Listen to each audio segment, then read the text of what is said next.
오늘 우리에게 주시는 하나님의 말씀은 디모데전서 5장 1절부터 16절까지 말씀입니다. 디모데전서 5장 1절부터 16절까지 말씀, 제가 가진 성경은 신약 340쪽에 있습니다. 우리 한 목소리로 한 절씩 함께 합독하겠습니다. 늙은이를 꾸짖지 말고 권하되 아버지에게 하듯하며 젊은이에게는 형제에게 하듯하고 늙은 여자에게는 어머니에게 하듯하며 젊은 여자에게는 온전히 깨끗함으로 자매에게 하듯하라. 참 과부인 과부를 존대하라. 만일 어떤 과부에게 자녀나 손자들이 있거든 그들로 먼저 자기 집에서 효를 행하여 부모에게 보답하기를 배우게 하라. 이것이 하나님 앞에 받으실 만한 것이니라. 참 과부로서 의로운 자는 하나님께 소망을 두어 주야로 항상 간구와 기도를 하거니와 향락을 좋아하는 자는 살았으나 죽었느니라. 내가 또한 이것을 명하여 그들로 책망받을 것이 없게 하라. 누구든지 자기 친족 특히 자기 가족을 돌보지 아니하면 믿음을 배반한 자요 불신자보다 더 악한 자니라. 과부로 명부에 올릴 자는 나이가 60이 덜 되지 아니하고 한 남편의 아내였던 자로서 선한 행실의 증거가 있어 혹은 자녀를 양육하며 혹은 나그네를 대접하며 혹은 성도들의 발을 씻으며 혹은 환난 당한 자들을 구제하며 혹은 모든 선한 일을 행한 자라야 할 것이요 젊은 과부는 올리지 말지니 이는 정욕으로 그리스도를 배반할 때 시집 가고자 함이니 처음 믿음을 저버렸으므로 정죄를 받느니라. 또 그들은 게으름을 익혀 집집으로 돌아다니고 게으를 뿐 아니라 쓸데없는 말을 하며 일을 만들며 마땅히 아니할 말을 하나니 그러므로 젊은이는 시집 가서 아이를 낳고 집을 다스리고 대적에게 비방할 기회를 조금도 주지 말기를 원하노라. 이미 사탄에게 돌아간 자들도 있도다. 만일 믿는 여자에게 과부 친척이 있거든 자기가 도와주고 교회가 짐지지 않게 하라. 이는 참 과부를 도와주게 하려 함이라. 아멘. 오늘 함께 읽으신 말씀은 교회의 여러 구성원들을 대할 때 어떻게 대하고 사역해야 되는지에 대해서 바울이 젊은 목회자인 디모데에게 알려주고 있는 말씀입니다. 먼저 구조를 살펴보면 1절과 2절은 나이와 성별에 따른 구성원들을 어떻게 대해야 되는지 말씀하고 있고 3절부터 16절까지는 과부에 대해 말씀하고 있습니다. 특별히 과부에 대해서는 4절부터 8절까지는 가족이 과부를 섬기게 하라고 말씀하고 있고 9절과 10절은 명부에 올릴 과부의 자격에 대해 그리고 11절부터 15절까지는 젊은 과부에 대한 가르침을 말씀합니다. 그리고 마지막으로 16절에서는 믿는 여인이 과부 친척을 도와주라고 말씀하고 있는데요. 우리 이러한 구조를 바탕으로 이제 한 절씩 함께 말씀을 살펴보도록 하겠습니다. 우리 먼저 1절과 2절의 말씀 함께 읽어볼까요? 1절 2절입니다. 시작. 늙은이를 꾸짖지 말고 권하되 아버지에게 하듯하며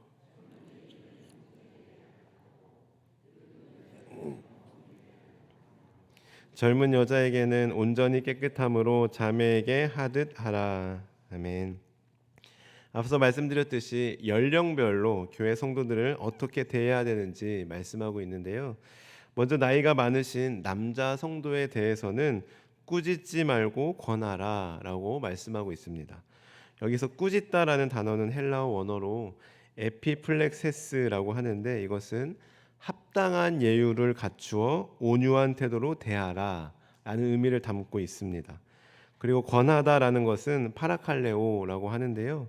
이것은 권면하다라는 의미도 있지만 위로하다라는 의미로도 쓰입니다.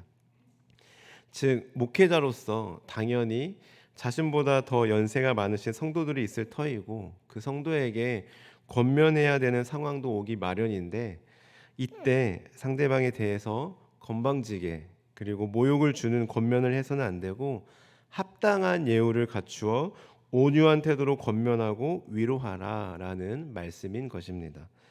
다시 말해 목회자는 그릇 행하고 잘못된 길로 향하는 성도들을 향하여 무관심하며 그대로 내버려 두어서도 안 되지만 그렇다고 무조건 책망할 것이 아니라 온유한 마음으로 이해하며 사랑하고 관용하는 마음으로 적절히 지혜롭게 권면해야 한다는 것입니다. 마치 내 아버지, 내 어머니를 대하듯 말입니다.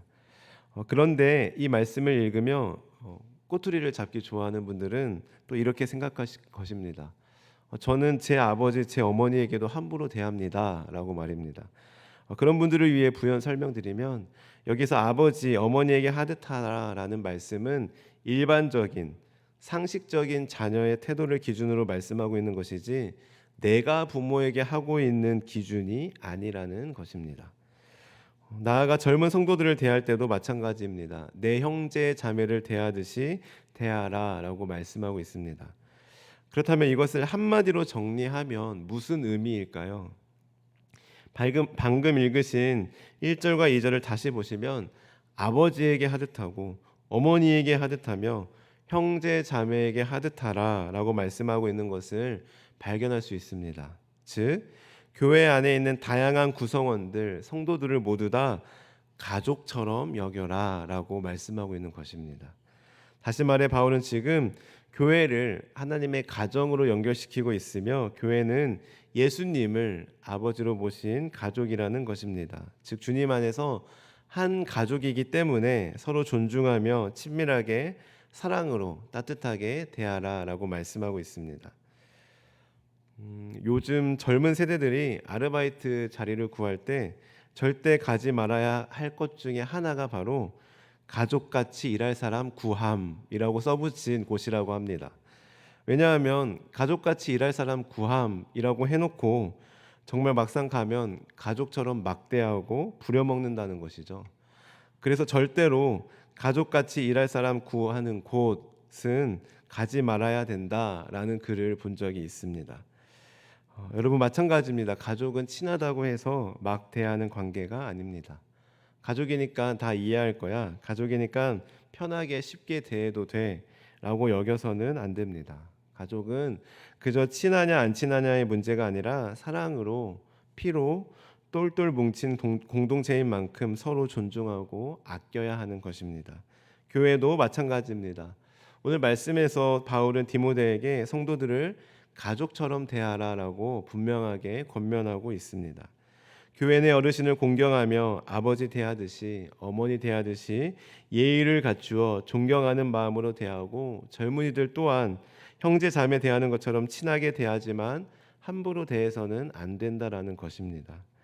그런데 이것은 비단 목회자에게만 요구되는 사항은 아닐 것입니다. 왜냐하면 성경에 기록된 말씀은 우리 모두에게 하시는 말씀이지 특정인에게 해당하는 말씀은 아니기 때문입니다. 가령 구약은 이스라엘 백성들에게만 이스라엘 백성들을 위해서만 기록된 말씀이 아닙니다. 빌립보서는 빌립보 교회 성도들에게만, 에베소서는 에베소 교회 성도들을 위해서만 기록된 말씀이 아니라는 것을 우리는 너무나 다 잘 알고 있습니다. 사랑하는 성도 여러분, 우리는 주님 안에서 한 가족입니다. 믿으십니까? 주님의 보혈을 나누고 성령으로 하나 된 주님을 주인으로 모시는 가족 공동체입니다. 따라서 우리는 서로 합력하여 선을 이루는 화평의 공동체입니다. 서로 미워하거나 불화하는 것을 결코 하나님께서 기뻐하고 원하시지 않습니다. 간절히 바라기는 우리 용인영락교회 공동체는 서로 미워하고 헐뜯는 풍비박상난 교회가 아니라 서로 온유한 마음으로 사랑하고 섬기며 관대한 마음으로 서로를 아끼고 존중하는 행복이 넘치는 가족이 되길 소원합니다. 그러기 위해서는 우리 함께 말씀 나눈 대로 성도 간에 서로를 내 아버지, 내 어머니처럼 여기며 내 형제 자매로 대하고 사랑하는 우리 용인영락교회 가족들이 되길 주님의 이름으로 간절히 축원합니다. 우리 계속해서 말씀을 보실 때 3절의 말씀 함께 읽어볼까요? 3절입니다. 시작. 참 과부인 과부를 존대하라. 아멘. 사실 이 말씀은 4절부터 16절까지 기록된 과부에 대한 말씀을 한마디로 정리한 핵심 구절이라고 할 수 있습니다. 배경을 먼저 설명드리면 이때 당시 여자는 상대적으로 남자에 비해 영향력이 적었고 특별히 과부는 사회적 중요성이 더 적었으며 고아와 나그네와 함께 힘없고 가난하며 사회로부터 외면당하고 무시당하기 쉬운 그런 대명사로 여겨졌습니다.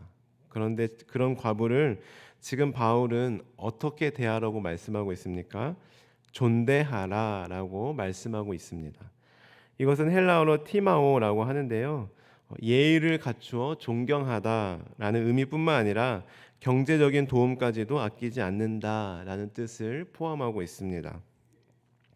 한마디로 사회에서는 이들을 무시하고 차별하고 외면할지라도 교회에서는 이들에게 예의를 갖추어 존경하며 필요하다면 경제적인 도움까지도 주라라는 의미입니다.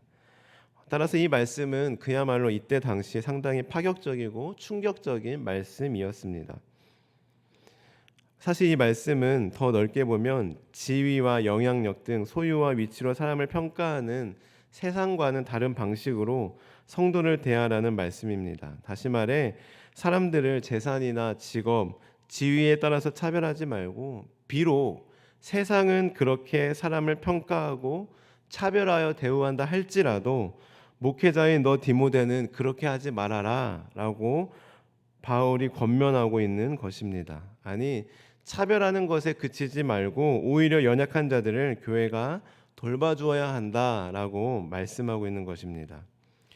그런데 여기서 주의해야 될 점이 하나 있습니다. 그것은 바로 무조건 도와주라는 말씀이 아닙니다.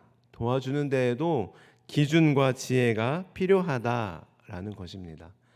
우리 4절의 말씀을 보시면 만일 어떠한 과부에게 자녀나 손자들이 있거든 그들로 먼저 자기 집에서 효를 행하여 부모에게 보답하기를 배우게 하라라고 말씀하고 있고 16절에도 보시면 만일 믿는 여자에게 과부 친척이 있거든 자기가 도와주고 교회가 짐지지 않게 하라. 이것이 참 과부를 도와주는 것이다라고 분명하게 말씀하고 있습니다. 즉 불쌍하고 가난하다고 해서 교회가 무조건 도와주고 책임져야 되는 것은 아니라는 것입니다. 이것은 교회의 책임을 전가하려는 것이 아니요 또 반대로 교회가 계산하거나 갑질하기 위한 것도 아닙니다. 왜냐하면 무조건 도와주는 것이 그 사람에게 항상 좋고 무조건 유익한 것은 아닐 수 있기 때문입니다. 오히려 그 사람을 더 망치게 되는 것일 수도 있기 때문입니다.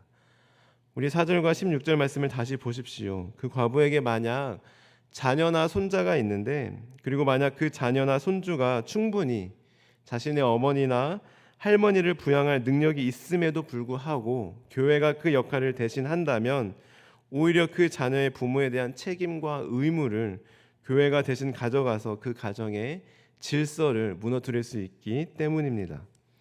따라서 이런 상황에서는 교회가 직접적으로 물질로 과부를 도와주기 전에 그 자녀로 하여금 어머니를 부양할 수 있도록 가르치고 권면하는 것이 교회의 참된 역할이라고 할 수 있습니다. 이처럼 교회가 약자인 이들을 돕고 섬기는 것은 중요한 사역 중 하나이지만 과부들의 상황은 모두 동일하지 않았습니다. 방금 말씀드린 대로 어떤 분은 자녀나 손주들이 있을 수 있고 또 믿는 친척이 있을 수 있으며 젊은 과부와 나이 든 과부 등 다양한 상황이 있을 수 있기에 그에 따른 접근과 적용이 달라야 하는 것입니다. 이에 대해 바울은 디모데에게 조심스럽고 지혜로운 접근을 권면하고 있는 것이죠. 사랑하는 성도 여러분, 교회는 자선단체 기관이 아닙니다. 교회는 NGO가 아닙니다. 교회는 교회입니다. 물론 교회가 자선단체 기관이 하는 일을 일부 할 수도 있고 NGO적 기능을 수행할 수도 있습니다만 교회는 교회이지 그렇다고 해서 자선단체 기관은 아닙니다. 그래서 교회의 사역에는 기준과 검증의 절차를 반드시 거쳐야 합니다만 여기서 우리가 생각해 볼 사실이 하나 있습니다. 그것은 바로 기준과 검증의 절차를 위해서 가장 중요한 것이 무엇인가 하는 것입니다. 다시 말해 어떤 과부에 대해서 이 사람에 대해 검증을 하려면 어떻게 해야 하는 걸까요? 무엇이 있어야 하겠습니까? 바로 관심을 가져야 합니다. 여러분 생각해 보십시오. 검증을 하려면 이 사람이 어떤 사람인지 알려면 이 사람에 대해서 관심을 가져야 합니다. 오늘 말씀처럼 이 과부에게 부양할 자식이 있는지 없는지, 손주가 있는지 없는지, 또 친척 중에 믿는 사람이 있는지, 이 사람이 어떻게 살아왔고 지금 현재 어떻게 살아가고 있으며 어떤 상황에 처해 있는지를 알려면 그 과부에 대해, 그 사람에 대해 관심을 가져야 합니다. 그 사람에 대해 관심을 가질 때 오늘 바울이 권면하고 있는 것처럼 교회는 세상과는 달리 사람을 지위나 재물로 평가하고 차별하는 것이 아니라 예의를 갖추어 존중하며 온유함으로 서로를 돌보고 사랑할 수 있는 진정한 가족과 같은 공동체가 되는 것입니다. 간절히 바라기는 우리 용인용락교회는 성도 간에 서로 관심을 가지고 서로 살피고 돌보는 사랑이 넘치는 가족 공동체가 되길 주님의 이름으로 간절히 축원합니다. 그리하여 우리 교회 안에 모든 구제 사역이 주님 주시는 지혜 가운데 이루어지길 간절히 소원합니다. 기도하시겠습니다. 하나님 감사합니다. 오늘 말씀을 통하여 우리가 성도 간에 서로를 어떻게 대해야 하는지 깨닫게 하시니 감사합니다. 하나님, 저희들 서로를 가족으로 여기며 서로에게 관심을 가지고 내 아버지, 내 어머니, 내 형제 자매를 대하듯이 사랑과 온유함 가운데 예의를 갖추어 존중하며 서로를 대하는 우리 용인영락교회 되게 하옵소서. 감사드리며 예수님의 이름으로 기도합니다. 아멘. 주님께서 가르치신 기도를 드리겠습니다. 하늘에 계신 우리 아버지, 아버지의 이름을 거룩하게 하시며 아버지의 나라가 오게 하시며 아버지의 뜻이 하늘에서와 같이 땅에서도 이루어지게 하소서. 오늘 우리에게 일용할 양식을 주시고 우리가 우리에게 잘못한 사람을 용서하여 준 것 같이 우리 죄를 용서하여 주시고 우리를 시험에 빠지지 않게 하시고 악에서 구하소서. 나라와 권능과 영광이 영원히 아버지의 것입니다. 아멘. 오늘 말씀을 기억하며 기도하시겠습니다. 하나님, 저희들 교회의 성도들을 가족처럼 소중히 여기게 하시고 관심을 가지고 사랑으로 돌보게 하옵소서. 그렇게 대하고 사랑할 수 있도록 예수님의 마음을 우리에게 부어 주옵소서. 오늘도 성령으로 충만하게 하셔서 마땅히 기도할 바를 알게 하시고 이를 통해 모든 것을 합력하여 선을 이루시는 하나님을 경험하게 하옵소서. 다음으로 가정을 위해 기도하시겠습니다. 군에서 복무하거나 해외 타지에 나가 있는 자녀들과 가족들을 지켜주시고 보호하여 주옵소서. 만남의 복을 주시고 때를 따라 돕는 은혜를 주옵소서. 교회를 위해 기도하실 때 우리 교회가 섬기고 있는 선교사님들의 신변을 보호하여 주시고 가정을 책임져 주시며 선교 사역에 필요한 모든 것을 채워주시고 공급하여 주옵소서. 또 우리 교회가 내년 사역을 계획하고 준비하며 나아갈 때 지혜와 분별력과 명철을 더하여 주옵소서. 다음으로 사회를 위하여서는 북한 땅의 악한 정권이 무너지고 주님의 복음이 굳건히 세워지게 하여 주옵소서. 나아가 우리 모든 환우들을 위해, 우리의 기도가 필요한 분들을 위해, 그리고 개인적인 기도 제목을 놓고 기도하며 나아가겠습니다. 기도하시겠습니다. 하나님 감사합니다. 오늘도 우리에게 말씀을 주시고 성도들을 대할 때 어떻게 대해야 되는지 알려주시니 참 감사합니다. 하나님, 저희들 서로를 소중히 여기에 도와주시고 가족처럼 서로를 아끼고 사랑하며 아버지 예의를 갖추어 존중하며 대우하는 우리 사랑이 넘치는 용인영락교회 되게 도와주옵소서. 세상은 사람들을 급을 따라 나누고 차별한다 할지라도 교회는 아버지 서로 사랑 안에 가족으로 여기며 살아가는 복된 공동체 되게 도와주옵소서. 하나님, 구제 사역을 위해서도 지혜와 분별력을 더하여 주옵소서. 그러기 위해서는 아버지 관심이 필요합니다. 서로에게 관심을 가질 수 있도록 예수님의 마음을 부어 주옵소서. 하나님 아버지, 가정을 위해 기도하며 나아갑니다. 군에서 복무하고 있는 해외 타지에 나가 있는 우리 자녀들 가족들을 지켜주시고 보호하여 주옵소서. 어디를 가든지 누구를 만나든지 만남의 복을 주시고 때를 따라 돕는 은혜를 더하여 주옵소서. 외롭지 않도록 주님께서 함께하여 주옵소서. 하나님, 우리 교회가 섬기고 있는 선교사님들의 신변을 보호하여 주시고 그 가정을 책임져 주시며 선교 사역에 필요한 모든 것을 주님께서 책임져 주시고 공급하여 주옵소서. 하나님, 우리 교회가 내년 사역을 준비하며 나아갑니다. 성령보다 앞서지 않게 도와주시고 기도로 준비하게 도와주시고 지혜와 명철과 분별력을 더하여 주옵소서. 그래야 하나님의 선하시고 온전하시고 기뻐하신 뜻이 무엇인지 분별할 수 있도록 주님 인도하여 주옵소서.